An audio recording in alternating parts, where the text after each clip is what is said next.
Hmm. Okay.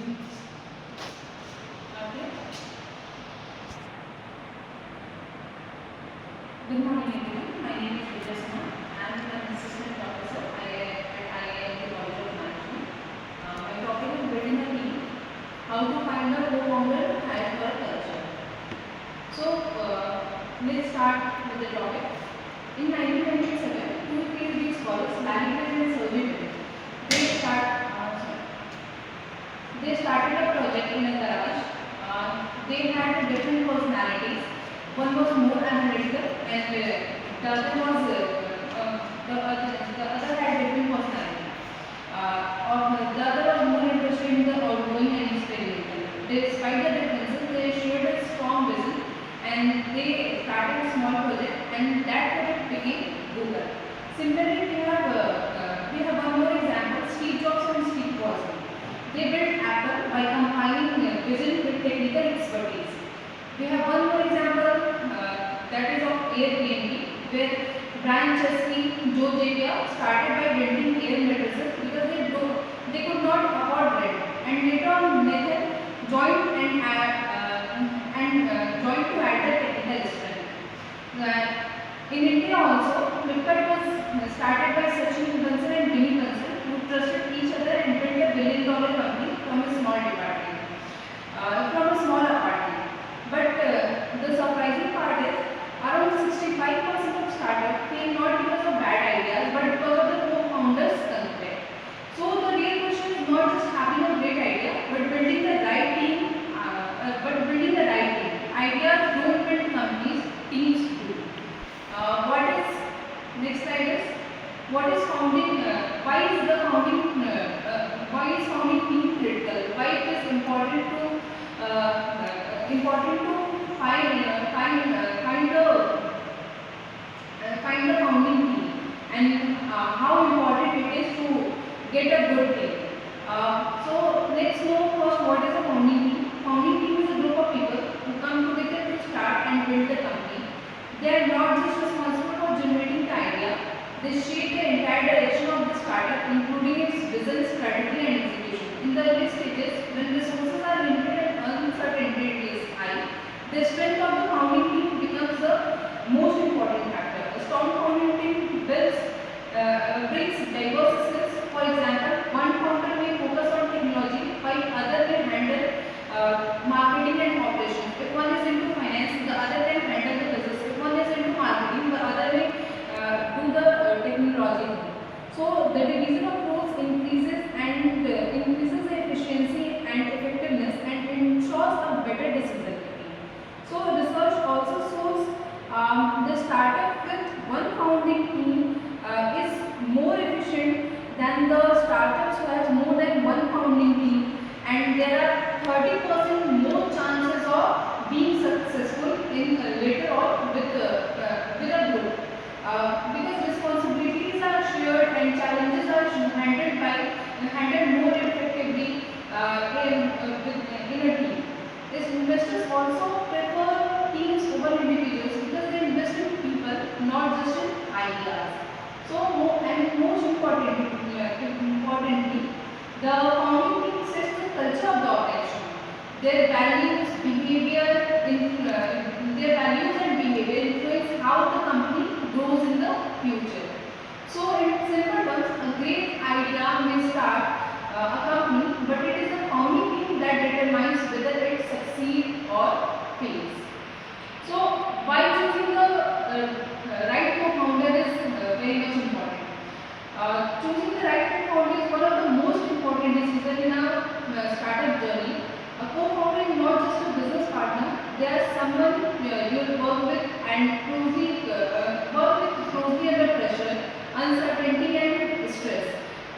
That's why it is often compared to a business marriage, because you are sharing everything. You are sharing your decisions. You are sharing. Sharing work under pressure. You are sharing the stresses. You are sharing the uncertainty and acting accordingly. The co-founder directly impacts decision making, company culture, and how conflicts are handled. If there is misalignment in vision or poor communication, it can lead to serious issues.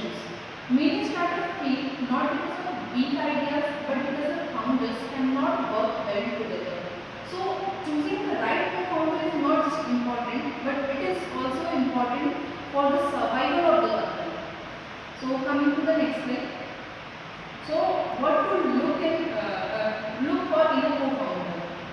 So when selecting a co-founder, there are several qualities that should be considered. Here are the some qualities which I have written here. First, we should look for complementary skill, but not the identical ones. Means their skill should not be like if I have a good, if I am good in strategy making, so I should look for someone who is sound in technical things, who is sound in I should look for someone who is sound in finances. So I should means a co-founder should be one who should complement, who should add on the skills, not the one who is identical to the existing skill. And the second one is shared vision and values are essential. Both co-founders should agree on the long-term goals and directions. Third one is trust and transparency these are crucial because without trust, decision making becomes difficult. Also, emotional resilience and strong work ethics are important. As startups involve challenges, failures, and long working hours, the best founding teams are balanced, not identical. Where can we found a co-founder? We can found a co-founder in several places such as existing network, colleges, workplace, startup events, or online platforms like LinkedIn. However, the most important advice is do not rush for the process. Do not rush for finding the co-founder. Before making a long-term commitment, it is always better to work together on a small project so that you will know where the co-founder is lacking, where that co-founder can be the part of the business in the long term. So this will help you understand each other's working style, communication, and reliability. This strong working relationship built over time is more valuable than a quick decision. Coming to the next slide, what are the red flags while choosing the co-founders? There are some warning signs you should never ignore while choosing a co-founder. The first one is lack of commitment. First one is lack of commitment. Second one is misaligned goals, poor communication, ego clashes, no clear role divisions. There's many startups fail because founders do not clearly discuss expectations in the beginning. If these issues are present early on, then they usually become bigger problems later. So it is always better to identify red flags early rather than regret later. Next slide is what is hiring for culture. Now hiring for culture means selecting people not just based on their technical skills but also on their attitude, values, and behavior. It focuses on how a person fits into the team and aligns with the company's ways of working. The reason this is important is simple. Skill can be taught, but mindset and values are much harder to change. Why the culture matters? Culture plays a very important role in the success of any organization. A strong culture creates a sense of identity, improves the teamwork, and reduces conflict. It also increases employee satisfaction and retention. It also, in the early stage, the first few hires define the culture of the company permanently. If the culture is strong, it creates a positive and productive work environment. So, how to hire for a culture? To hire for a culture, the first step is to clearly define your company's core values. Next, use behavioral interview questions to understand how candidates think and react in real situations. For example,